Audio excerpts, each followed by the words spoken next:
Good evening, ladies and gentlemen. Welcome to this very special event featuring our honored guest, Colonel David Hackworth. As you know, his latest book is Steal My Soldiers' Hearts. He is here to discuss the book, and after the discussion, we will have a signing. He can sign your books and answer questions. I have distributed cards. If you have a question for Colonel Hackworth, please write it on the card. We will collect the cards and he will answer your questions. So here's the person you really want to meet, Colonel David Hackworth. Thank you. Thanks, Karen. And welcome on this very, very cool El Paso day. My pleasure being here, and you are witnessing America's most reluctant author, full stop. Did not want to write this book for many reasons. I had taken Vietnam, as many of you have, and locked it up behind a whole bunch of doors in my head. Never wanted to go there again. But my wife, and wives can be reasonably persuasive, felt that we should tell the story, and her motivation was, and she's the co-writer of the book, was, and that's Elise England. She won't be a Hackworth, I don't know why. And she had gone to our annual reunion, and the battalion has met every year for the past 12 years in different spots. And what she saw was not what I saw. What I saw was 19-year-old boys who are now 55, but to me there will always be 19, 20-year-old boys. And she saw an incredible pain. She saw these heroes not having closure with her Vietnam experience. And she felt it be imperative that we tell their story. Not just the story of the 4th Battalion, 39th Infantry, but the story of all of those who served in Vietnam. That was 2.5 million folks that served on the ground, in the air, and at sea. And all of those who served in the armed forces during that time. Germany, Alaska, the Panama, stopping the Soviet Union from coming our way. That makes 17.5 million folks. Then there were about 50 million more folks who were like my wife, who did everything they could to get us out of Vietnam, running around putting flowers in rifles and waving placards and demonstrating and so on. Now, all 70 million of us, for one reason or the other, carry guilt. Those who went carry guilt. Those who didn't go feel really terribly that they didn't get a leg blown off or get shot at or some dumb thing. And those that protested now look at their demonstration and they feel guilty. So there's 70 million of us that haven't recovered from the Vietnam experience. So it was her thought, and once she took the shotgun away from my head, it became my thought that if we tell their story, it might bring closure on the Vietnam exercise, because those men and women who fought in Vietnam were noble heroes. The war was not a noble war, but they were noble people. And somewhere along the line, our citizens got confused, and when they came marching home, they didn't get the reception that their fathers got when they marched home from the big war after slaying the Nazis and the Japanese. No parades, no thank yous, no welcome homes. They got, you're a baby killer. They got, you are a Nazi, you are a murderer, you are, frequently veterans from Vietnam were spit upon. And so they internalized this pain, and many of them, kind of like me, locked their experience behind a whole bunch of doors And many, many of the sons of Vietnam veterans have told me they had never heard their fathers tell them of experience of Vietnam. The fathers never went there. So it's my hope that we will, at long last, understand what Vietnam was about and the great heroism of the Vietnam veterans. And you have to understand, the setting of this battalion was 1968-69. If you understand the war, we got into it in 65 with the first U.S. units, all regular units. And then we morphed into a draftee army. By 1969, most of your infantry battalions were 95% draftee. And the leadership wasn't like it was on the earlier tours. Now, these draftees were 14, 15 years old in 1965. So they watched the blood pour out of the tube every night. 65, 66, 67, 68.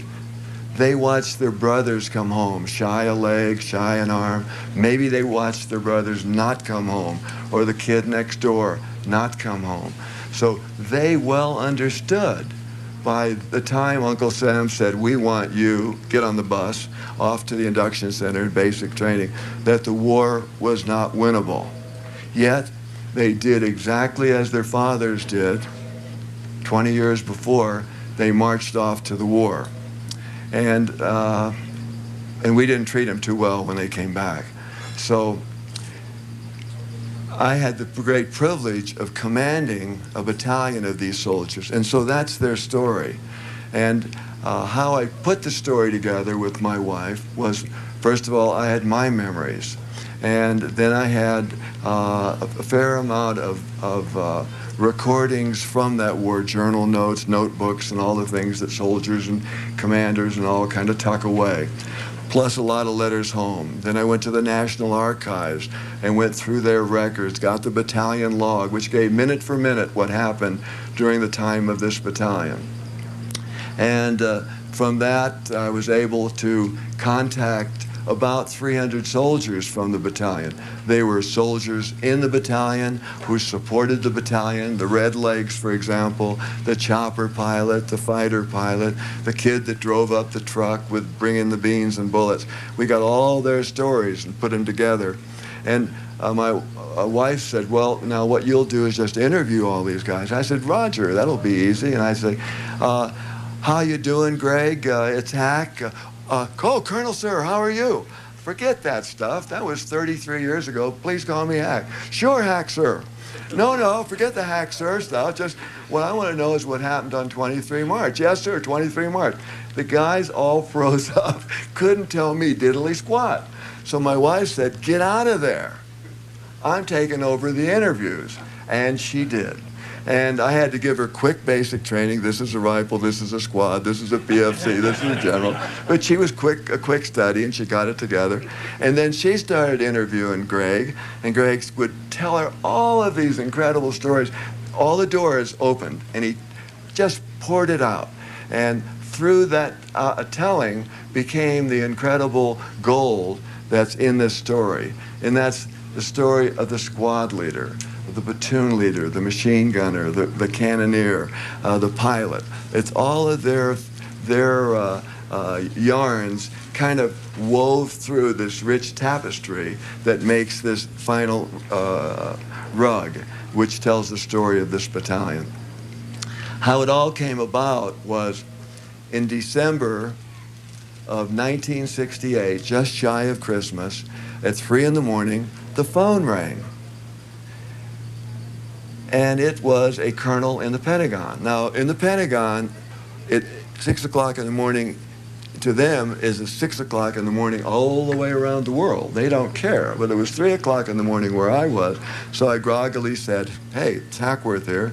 I said, we have a request by name for you to take over the sorriest, the worst. They call it the hopeless battalion, out in the 9th Division in Vietnam, and you've been asked for by a general, and when generals ask for things, everybody jumps, and so we have to pass it on to you. Our suggestion to you is say no. You commanded a battalion in the 101st Airborne in Vietnam early in the war. You've done it. You're now commanding a battalion. And I was commanding a battalion at Fort Lewis, training soldiers for Vietnam. And just that day before, I was sitting up on the top of Mount Rainier. Anybody here been to Mount Rainier? All right. Sitting up on the top of Mount Rainier in 3 feet of snow, training my soldiers for Vietnam. You get the picture? And so the guy said, we suggest you say no, and you go off to War College and to bigger and better things and all of that. And I said, I thought about it for probably the sum total of, maybe 3 seconds. And I said, I'm out of here. I'll be on the next plane. I got my toothbrush. And didn't make my wife too happy. And off I trotted to Vietnam and got a good look at this battalion. And I'd seen a lot of battalions in the previous 23 years that I'd been a soldier. And in those 23 years, I'd spent 5 years at platoon level, and then I'd commanded 10 companies, artillery, infantry, armor, armored cav, raider, every kind of different outfit you could imagine. So, and now my 3rd battalion, so I had a fair idea, as an old carpenter might have, what was in my toolbox and how to build a good house. But I looked at this battalion, oh man, this house is so demolished, it'll never come together. It was the greatest challenge that I think that a soldier had in a long, long time. It was on its butt, full stop. And one of my first experiences, besides seeing machine guns red with rust and rifles red with rust and ammunition laying in the mud and soldiers running around, anybody in Vietnam in '69? Because I think this was kind of standard issue in Vietnam at that time. It wasn't just this battalion, but I thought it was just this battalion. And soldiers running around with peace symbols and doing peace stuff and bopping around. There was a funny smell in the air that you couldn't buy at the corner drugstore. And one of my first encounters with one of the soldiers with their peace symbols and graffiti all over their helmet's liner. There's a little cloth liner that you use to break up the silhouette of the helmet, which was green, because Vietnam was not white and snow and all that stuff. It really was green jungle foliage. And things like, suppose they had a war and nobody came, and all kinds of stuff like that. And one little emblem that somewhat attracted me was this thing that said FTA. And I mean, this FTA was that big across the front of his helmet. I thought, God, a kindred soul, man. Somebody that joined the Army the reason I joined the Army, which was fun, travel, adventure. So I bopped up to this young sergeant and said, hey, FTA. What does that mean? He looked down and he started pawing the ground with his boots. And I said, well, tell me what that means, son. He said, well, sure, it means, I can't say it on public television, but it's something like fuzz of the Army. And boy, it brought out my Irish straight away. So from then on, it was a challenge of finding out what was wrong with this unit and making it work. Now, I had been trained in Italy by World War II sergeants who had fought from Africa through Sicily and up to that rugged spine of Italy, which was the hardest fighting for American forces in a sustained manner in World War II. It was tough. And these guys were pros. And they saw this little 15-year-old kid report into their unit with a little pink face and all that stuff. And they'd seen a lot of little kids get planted in Africa, in Sicily, and on that long trip up through Italy. So they just picked up a 2x4 and swatted me in the back of the head, because they came from the school, you get it right in training or you die on the battlefield. So that was how I was trained for 4 hard years. That was the standard that caused me to understand what soldiering was all about. And that NCOs were the steel spine of the unit. They never saw an officer in Italy. The officers were always doing pay call, inventorying the PX, and riding around on horses and cars and stuff. And the NCOs ran everything. And there was no micromanagement. It was, you looked at your platoon or company and decided what training you were going to have as a sergeant, and you just wrote your own training schedule, never submitted it to anybody, and you did it. And so what I then had to do was take a look at this battalion and determine how I was going to fix it. And it was in really bad shape. And I realized that from my experience that there are no bad units, none whatsoever. There are no bad soldiers, none whatsoever. There are only bad leaders. So the problem with this battalion was there were bad leaders. So I had to figure out who was bad and who was good. Now on day one, I looked over the battalion and saw it was so raggedy, and the colonel that I replaced, he got a Silver Star, a Legion of Merit, and patted on the head for doing a great job. The battalion had not encountered the enemy in a successful manner in the previous 6 months, but it stacked up 600 wounded and dead. So if the battalion commander couldn't square the battalion away, then who should have squared it away? The sergeant major. So first thing I did was, Sergeant Major, get on the bird, you're out of here. Why me, sir? I says, if you allow this unit to be in this shape, you shouldn't be a sergeant major and you shouldn't be a leader of men. On the chopper, out of here.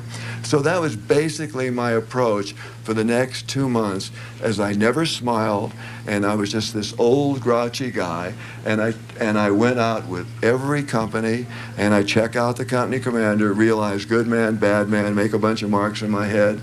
Then I'd go down to one of his platoon, spend about 4 or 5 hours with that platoon on the same day. Then I'd go down to one of his squads, spend 4, 5, 6 hours with that squad, and then at the end of the day, I had a whole battalion to fight.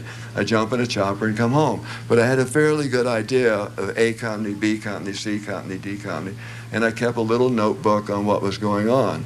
And I saw the good men and the bad men, who should be out of there and who should stay and take over.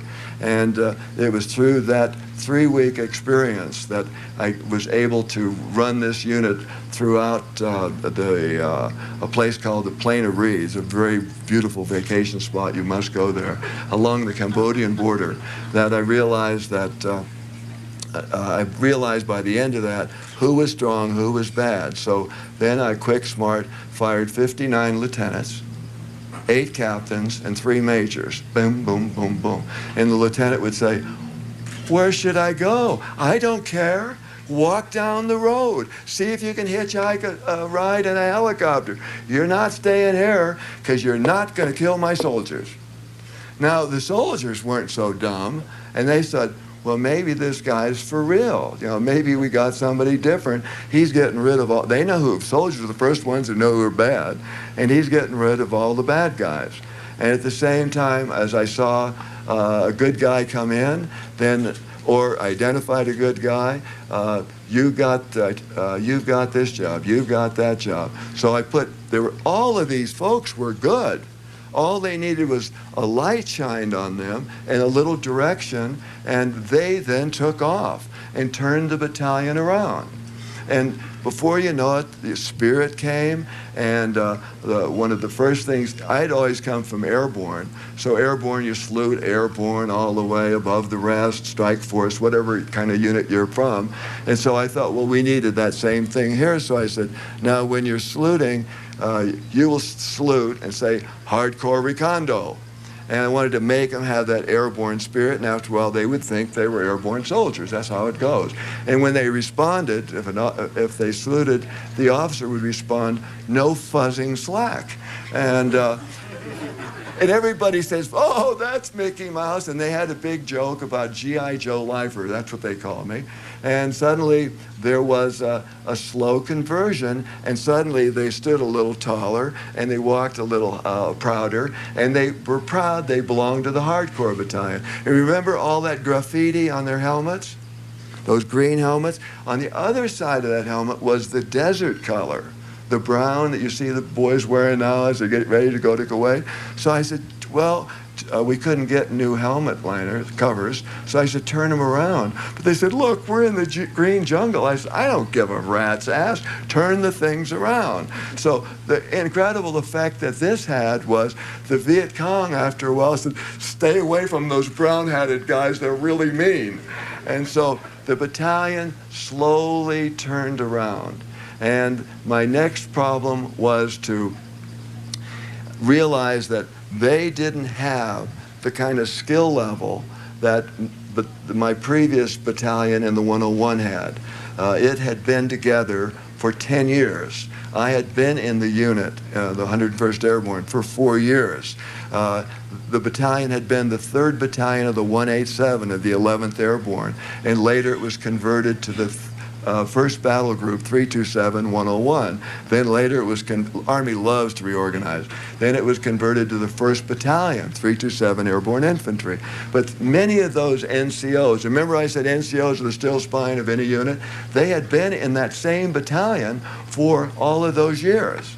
So they knew that battalion. In one company, every soldier in the company had the name of their company, which was Abu, tattooed on the left ankle. And you couldn't get in the company unless you went down and got that tattoo. So you can imagine the pride they had. They were together so long that they knew their equipment so well that these old sergeants could identify a water can that had a dent in it 10 years before from a parachute drop, say in Japan. That's my water can. Water cans are not serial numbered item. That's how well they knew their stuff. So you can imagine the cohesion. You can imagine the spirit, the camaraderie, the teamwork that battalion had. It could do anything. It could attack and withdraw, do night operations, you name it, it could do it. And to give you an illustration of its great depth, in one fight, which was in March of 1966, in Tuiwa, anybody had the pleasure of visiting Tuiwa? There we go, quite a few folks here. In Tuiwa, we were in a terrible fight. And my A company had lost all of its officers. They were all down, either dead or wounded. All the platoon sergeants were down. First sergeant was down. So there was no leadership left in the company. They were about 300 meters from where I was. I was with B company, and we were not going to get linked up with them before dark. They had a lot of dead and a lot of wounded. We needed to get a perimeter, quick, smart. I needed to reconstitute the chain of command, but I couldn't get anybody. I couldn't get another senior sergeant or a captain in there, the S4 and all that good stuff. No way I could get him in there. So I got on the internal freak of A company and said, this is Steel 6, which is my call sign, and listen up, any leader here? And one of the old boys says, well, Major Hackworth, this is Simpson down here in the 3rd Squad, 3rd Platoon, Sergeant Simpson. I said, Sergeant Simpson, you think you could take that lash off, put him in a perimeter, get him tight for the night, medevac your wounded out of there, take care of your dead, and square him away until dawn when we can link up with you? Roger that, sir. Been preparing for this job for 10 years. That was the kind of depth that we had in that unit, where a squad leader could become company commander. Now, go back to the draftee battalion, the battalion that we're telling you about here. For example, in only one company, B company, I'll give you a classic example of the depth of experience we had. Company commander was 16 months out of West Point. He was the most experienced guy in the unit. His senior sergeant was 14 months in the Army, full stop. All of the leadership was shake and bake. Now, shake and bake, everybody know what that is, or should I explain it? That is, very bright people were picked up in AIT and said, you're a lieutenant, you're a sergeant, you're a lieutenant, you're a sergeant. Then the sergeants went to a reduced OCS, Officer Candidate Course, which was 11 weeks. And the lieutenant went to, I think, 16 weeks. And then the butter bar became the most dangerous thing in the world, a second lieutenant. And the sergeant became a squad leader or a platoon sergeant. If he was the honor graduate, he made E6 or E7 platoon sergeant. Now, in my Army, you didn't get a squad. You were, even in consideration for a squad, 8 to 10 years. Platoon, 15 to 20 years. So now you got these young, inexperienced kids running this unit, the shake and bake. So there was no depth of experience. So when I analyzed this and said, now, God, we're saluting squared away, we're morale is coming up, these guys are no longer think I'm Attila the Hun. And I was there I brought my first sergeant major in with me, who had been with me in Korea in the same unit. He'd also been with me at Fort Campbell together, and also a first sergeant in my 1327 battalion on the first tour. So we were tight, and he became sergeant major, and I said, Bob, you go to the left, I'll go to the right, just kick ass, take names, get things squared away. And that's how we did things. And we started slowly turning the battalion around. But I realized that because of the level of experience, we would never be able to ever achieve what we had in the 101, because we just couldn't do all the tricks that were necessary to do. So then I came upon the idea of specialization. And I was going to treat the battalion kind of like you treat a dumb dog. And I gave each company a particular mission. And that's all they would do. One trick, dumb dog, jump over the ball, roll on your back and go, whatever it happened to be. And so the first way of doing this was A company became long-range ambush. We were in water. You have to understand what the terrain was like.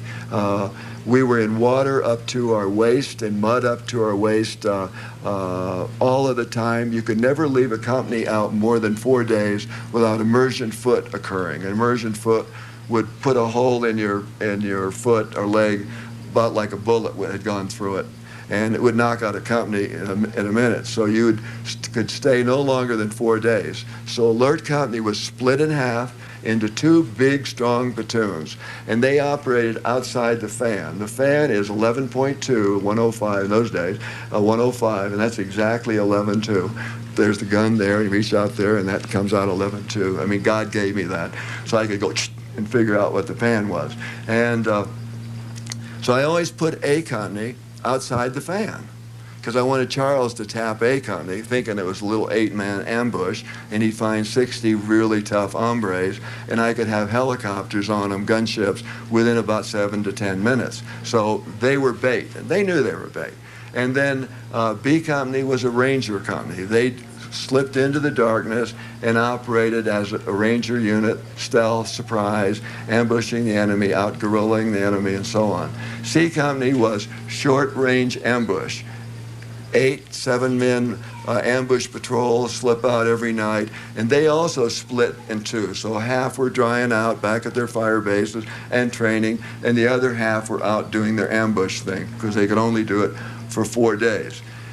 And then Delta Company was air mobile and ambush. And the recon platoon was deactivated, and they became the sniper platoon. Every man in that platoon was a volunteer, was an expert marksman, had the combat infantry badge, and was very squared away as a warrior. There were 20 men in the sniper platoon. They killed 458 enemy soldiers and didn't have one friendly KIA, which is put the hurt on Charles in a big way.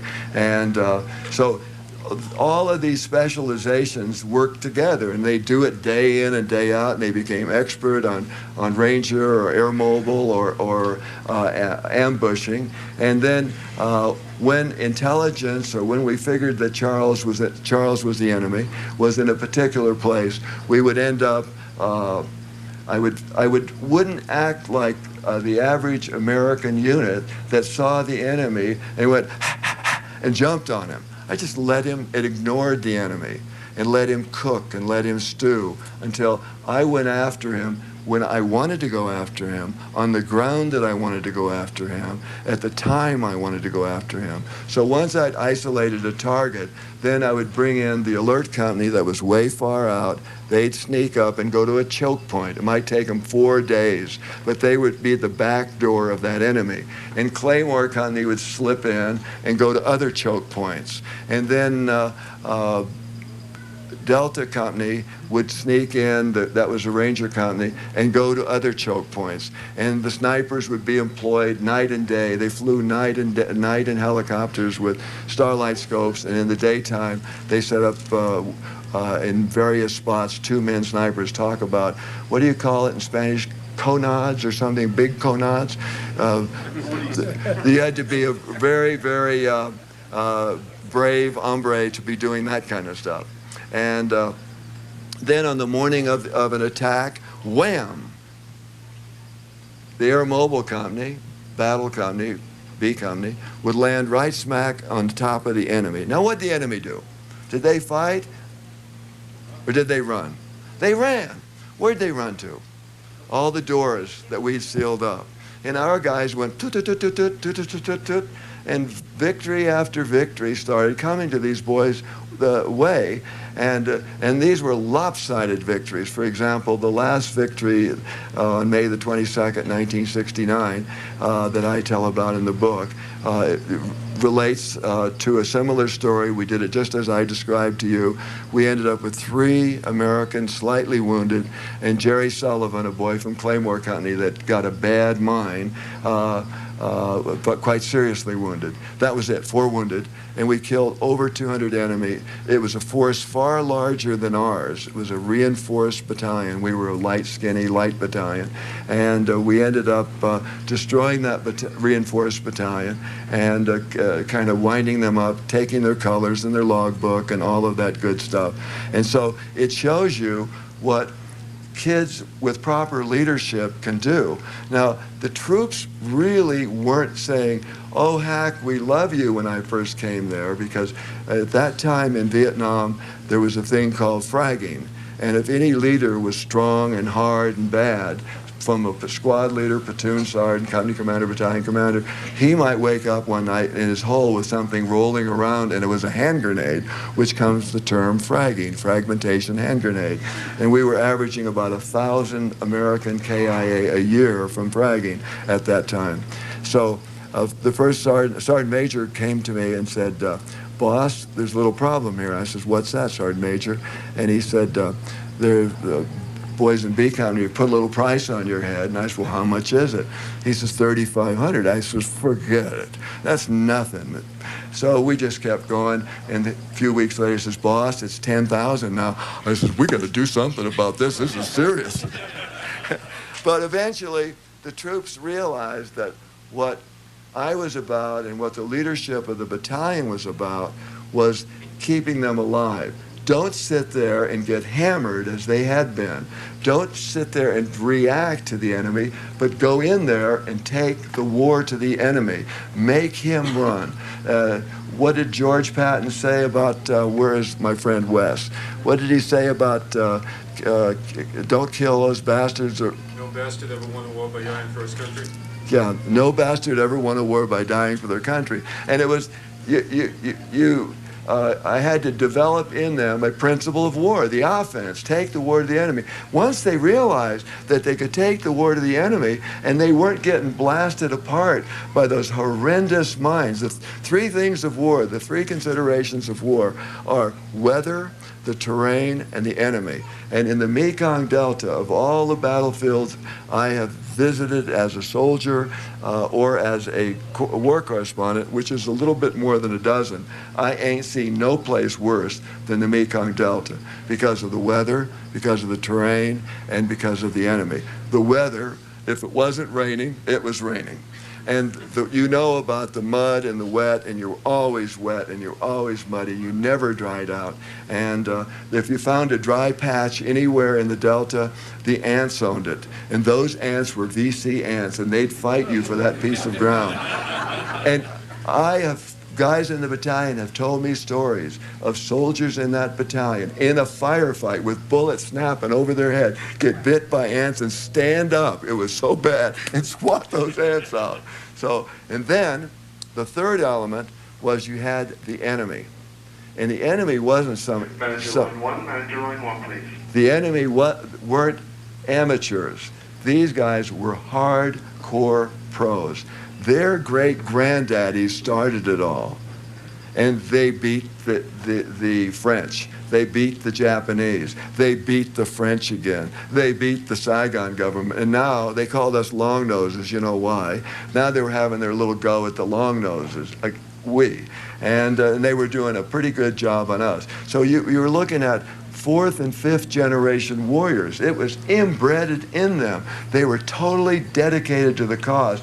Hey, they wore a little red star up here. They carried Soviet gear. They didn't know communism from ice creamism. What they were about was independence. They wanted to get rid of us. So they were fighting with that same kind of gusto that our patriot ancestors fought with in 1776 against the British. And what they did was they were not going to give us an inch, and in order to, and they knew the battlefield. They knew how to, most American units fought. So what we had to do, their advantage was very much like if you were sitting in a darkened audience and I'm on a stage and it's all lit up, you're the guerrilla, and every advantage is yours. Because I'm on the stage, and you can sit there and say, well, the guard is asleep there.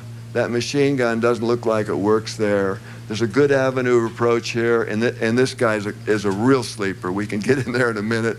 And they can eyeball and check out every one of your strengths and your vulnerabilities. They know your weaknesses, and they know where to hit you. So the key thing there was to shut the lights off on the stage. And so the first step was to flip the lights off. Then the next step was to steal a page from the Viet Cong and use their very tactics against them. And that's precisely what we did. We took the war to them, and in the end, the battalion achieved this incredible record of killing almost, and I know it's certainly the ladies here would think that soldiers are butchers and all of that stuff, but that was what we did. That was our business. And the battalion killed 2,600 enemy soldiers at the price of 25 of American soldiers. The ratio was 1 to 100. If every battalion in the United States Army had copied our tactics with their equally dumb soldiers, their equally badly trained soldiers, equally badly led soldiers, but just replicated what we did, all 100 battalions, Ho Chi Minh could have not handled the pain. He would have got on his hat and zipped on his bicycle all the way back to Hanoi and said, I ain't going there till those Americans get out of there. And we could have won the war tactically. We could have never won the war strategically because of the Saigon government. They were bums, as simple as that. They were mostly Catholics controlling a Buddhist country. You do the math. And they all had bank accounts in Paris.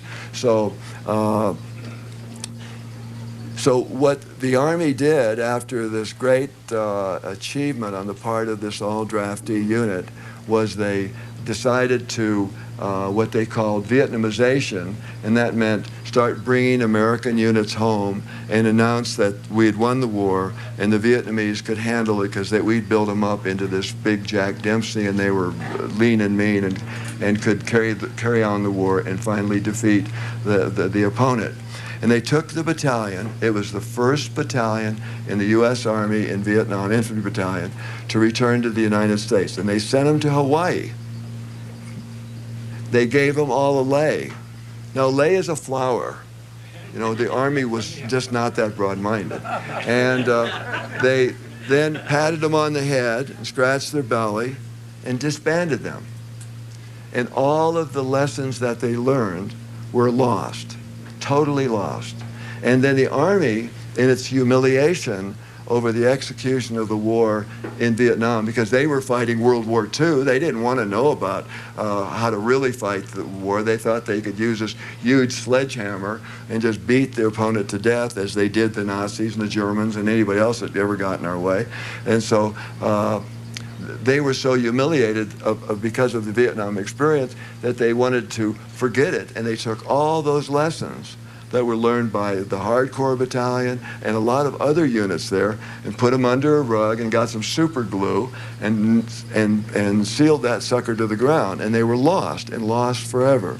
So what we have here is a story of one battalion, which is an emblem of every unit that fought in Vietnam, that fought the war correctly, and their lessons are so incredible for this long war that we're now engaged in, because we need to dust off those lessons, and so they're so applicable in this war that's going to rage for the next 10, 20, 30 years. And those heroes that fought in Vietnam, many of them came home and were treated as I explained to you, and feel very much that their service was in vain, without realizing that that's not the case.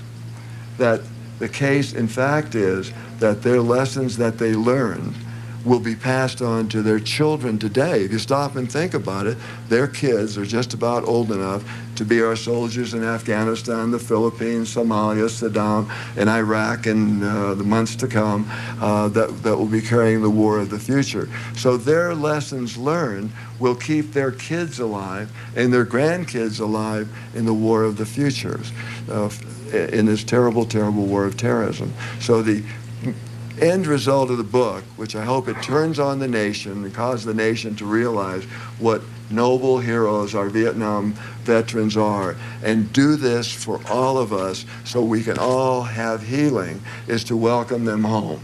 And also to understand that their lessons are absolutely priceless, and they'll keep us, bring us into the winning circle in this war on terrorism.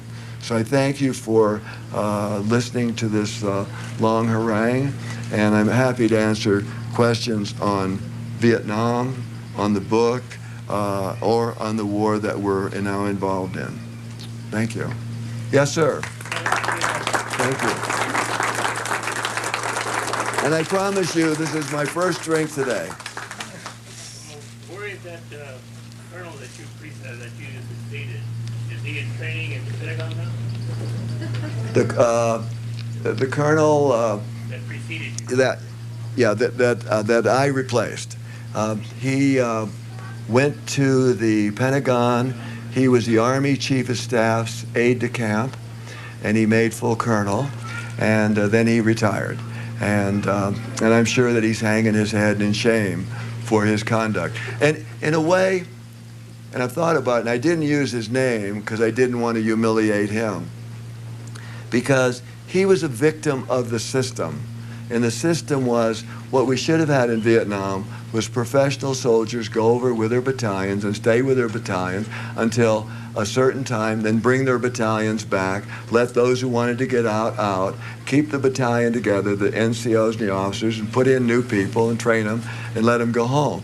This lieutenant colonel was in our 4th year of war out in Vietnam scratching for his CIB. He had never been in combat, never been in Vietnam before. He was not qualified to command a battalion, as were so many of the commanders in Vietnam. And we can never allow that to happen again. Yes, sir, right behind you. Do you think there was any danger that China or Russia could have gotten involved and it could have escalated into a larger thing in Vietnam? The question is, was there a threat of Russia or China jumping into the war? Both had jumped into the war. They were materially supporting. They were providing fighter pilots, advisors throughout Vietnam, Chinese and Russian advisors, providing all kinds of high-tech intercept equipment and technology. So they were very much deep in the war, because what the war was about at the higher level, it was really the Cold War being fought in somebody else's backyard. And so the Soviets wanted to bleed us, just like we a few years later bled them in Afghanistan when we supported their opponents. That was a great consideration. You remember, Korea was still in everybody's mind. The Chinese jumped in the war in November of 1950 and really cleaned our clock, gave our army its most decisive victory in its history, driving them back from the Yalu River, almost 300 clicks to beyond south of Seoul. So everybody was very antsy about that possibility. Not being a strategist, I couldn't go much further than that, but it was certainly a consideration of why we were so timid early in the war about knocking off the bridges between northern North Vietnam and China to cut out the supplies, the railroad capability of bringing in stuff, and knocking out the bases in their sanctuaries in Laos, Cambodia, and North Vietnam, which was a major mistake of the war. Yes, sir. Maybe you can answer this confused question that I've read about since Vietnam. They said that initially the average grunt didn't fire his weapon in Vietnam, and then I think you did a study after that and said, yes, he did. He just didn't hit anything. Which is true? There was a study in World War II conducted by Slam Marshall. It was kind of a fantasy study, but it got him a very prominent place in the military's mind. And the generals didn't know, so they believed Slam, and Slam made it all up. And you got the honor him right here in this town. But his most famous book is a hoax, which said infantry didn't fire their rifles in World War II. My question is, where did all those dead Germans come from? And that wasn't true. But ironically, his influence on the generals changed infantry training and put a lot more emphasis on marksmanship and live fire exercise and all of those things. So it really worked to our benefit. My experience in a couple tours in Vietnam was I never saw an American soldier ever have any problem of zinging off a few rounds. If anything, hey man, you're going too much, you're shooting too much. So I don't think that was a problem. Right, Jerry? That's right. And my good buddy there. And a great battalion commander during this time. Yes, sir. Yes, sir. In your opinion, sir, do you think that we ought to go after Saddam Hussein now and finish the job that Bush should have done when he was there? But one question at a time. I'm almost 72. We'll get the second one here. And the question is, should we go after Saddam Hussein? And my view is absolutely yes, for many, many reasons, and not just to cite that he'd broken every promise and every treaty that he signed with Storm and Norman on 28 February 1991. Two, he has weapons of mass destruction, chemical and biological, that we know of. He doesn't have a few. He has tons and tons and tons of this stuff. And he's used it against his own people, so he's shown that he would use this stuff.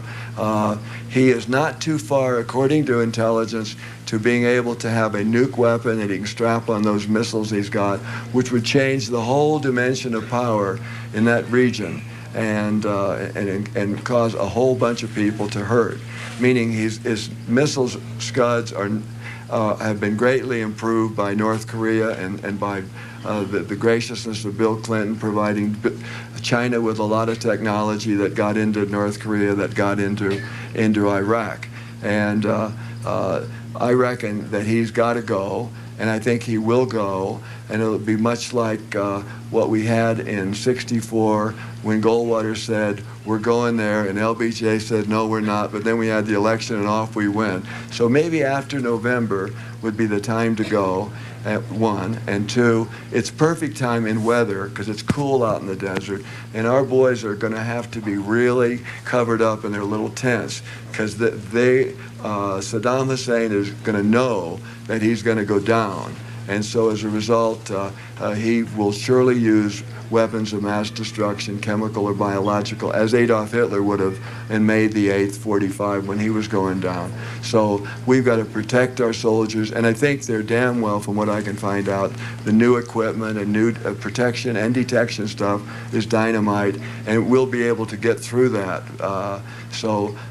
Will it be fast? I think that it'll be very much like Desert Storm 1, with a much smaller force. Our weapons are smarter. Our tanks are far more capable when they were then, and they were dynamite then. But the new model is far superior to the ones we had in Desert Storm. You saw in Afghanistan what air power can do now with all that smart stuff. I mean, that was our smart stuff back in Desert Storm. Couldn't even get in the first grade, and compared to what we have today. So I think that it would be a quick victory, and it'll send a whole big signal to the rest of the terrorist states that are supporting these little bastards that are attacking us, who are trying to destroy our way of life. What they're about is the destruction of Christianity, destruction of Judaism, and they want to take our civilization and whack it back to the 10th century, so we'll be tied in with them, and that ain't going to happen. Okay, yes, sir. Just a vague question, sir. Why don't you write or expose or somehow sort of write something that identifies and tells us about the military-industrial congressional complex that started this war? I mean, weren't the grunts and the noms sacrificed for the almighty dollar? Well, I think that your question, Dwight David Eisenhower said to the nation in 1960, and he coined the expression, the military-industrial congressional complex, the MIC, and it certainly exists. But the MIC is not something that we discovered. It's not something new. It's been going along since man used the jawbone as an ass as a military weapon. And it's up to we citizens to turn that around. I was very moved recently when the President of the United States and the Secretary of Defense, Donald Rumsfeld, who I consider a very outstanding American, a real patriot, a guy that really knows what's going on, killed the Crusader artillery piece, $13 billion Cold War weapon. We don't need it. And I'm an infantryman, and I belong to the queen of battle. But I'll tell you what, I have great respect for artillery, who are the king of battle. But it was a wise decision on the part of the President and the Secretary of Defense, which was a MIC weapon, by the way. And guess whose daddy was sitting on the board of the company that made the Crusader?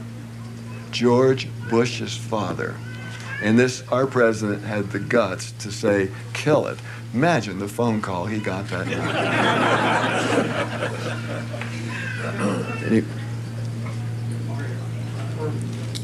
Yes, sir. Is this the last question? You've got time. 6 minutes. Yes, sir. Well, I hate for it to be the last question. It's sort of philosophical. Well, I'm not sure you're the last question. This is the referee here. Okay. Well, do you not think that this country needs patriots like you and me that are willing to fight without questioning, but also the Jane Fondas that forces the government to justify our wars? Well, I think the country has a great number of patriots, and they have certainly stood tall over the years since we became a republic, and I'm quite sure it will continue to. I see no genetic change to the American youth. They're just as good and tough as they've always been. All they need is the same thing as that hopeless battalion needed, was a little leadership. Yes, sir. In light of all the information we're getting from the president about sending federal troops to our border, how do you feel about that? I don't feel about that because my expertise is a very limited thing. Remember the dumb dog? I know about the military, and I try to understand that in every way, from the basic weapon to the tactic that's employed to the strategy. But I don't know about that, so I can't answer because it's outside of my area of knowledge. I'd like to know about it. I think it has to be studied. Colonel? Yes, sir. Do you Great. think our military is doing a proper job with basic military training? The question is, do I think that the military is doing a good job in training? Well, let's start with the training of non-commissioned officers. I don't think that we've ever had a better training system in the history of the United States Army for the education of our NCOs. I don't think we've ever had a finer NCO Corps. And I think that the education of our young officers has been really fine-tuned, where it is also excellent. From the basic course, from ROTC, West Point, right up to Command General Staff College. What bothers me is what I see going on at places of initial entry training, i.e. basic training. And if you look at my website, which is www.hackworth.com, you'll see a piece called The Porcelain Soldiers, which gives the story of my wife and I visiting Fort Jackson for 2 weeks and talking to all the trainees. And all the trainees would tell me, as I asked them, what do you think of the training here? It's fun. Man, it wasn't fun when I was there. And so if you have a look at my website and read that piece, we have really lost sight of what it takes to build a fire, to forge a sword in basic training, to instill the discipline, instill the basics that you need to survive on the battlefield. And that has been lost. It's been lost by the last decade of kinder, gentler consideration for others, BS. But I see that also turning around. I see that the new general who was running Fort Jackson is an airborne ranger that dropped in Grenada, dropped in Panama, tough and mean as a snake. And the guy that he replaced was this jerk that bragged to me when I interviewed him that he had the highest casualties during Desert Storm. And I said, yes, General, they were caused by friendly fire, your own fire. He turned red. Yes, sir. In reference to the news coverage during the war in Vietnam, naturally it was pretty graphic and pretty well reported in the news media. What is your opinion on that? And so do you feel? Then we can come back to that second one. Well, the media coverage of the war in Vietnam was much different from Desert Storm, where the press corps was kind of locked in hotels and not allowed to go look at the battlefield. In Vietnam, it was just kind of open. They could jump in a chopper, go out and report the war, and the American people had a very excellent idea of the war anyway, because the minute we started putting draftees in the war, then the truth started coming out. When my brigade from the 101, which was all regular, marched over in June of 1965, we were filling body bags. No one said a word, because those body bags were all regulars, and the regulars were from the other side, the railroad tracks, and their daddies wore blue shirts, and there was not a whole bunch of noise in the paper. It wasn't until the draft came and the banker's son and the doctor's son and the lawyer's son and all of that started filling body bags when the protests started beginning. So that gives you a suggestion that maybe it's best, if you have a serious war like that, to ensure that we have a cross-section of the population and that they all don't have an opportunity to go to Oxford.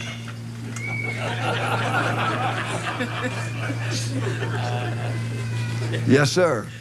We're your friends and admirers, and we're here because we like the message that you put out on many occasions. What do you get back the other way from the establishment, from the Pentagon, from the leaders who don't seem to change generation to generation? Do they call you? Do they write you? Do you get angry messages? Well, what do you hear from them? What I'm told at the top is that the senior leadership of the military go to work in the morning, and you go through the mall of the Pentagon, and there's bookstores and they sell newspapers there. And there's the Washington Post, which is the local newspaper. And they get the paper and they take it to their desk and they lay it on their desk. Then they don't look at the front page. They go to the obituary page to see if that old son of a bitch is dead yet. So it just hasn't changed, and I have really thought it out. And a friend of mine was General Reimer, who was the main man of the Army, and I've talked to him 10, 15 times a day, and I, by email mainly, provided him with commo.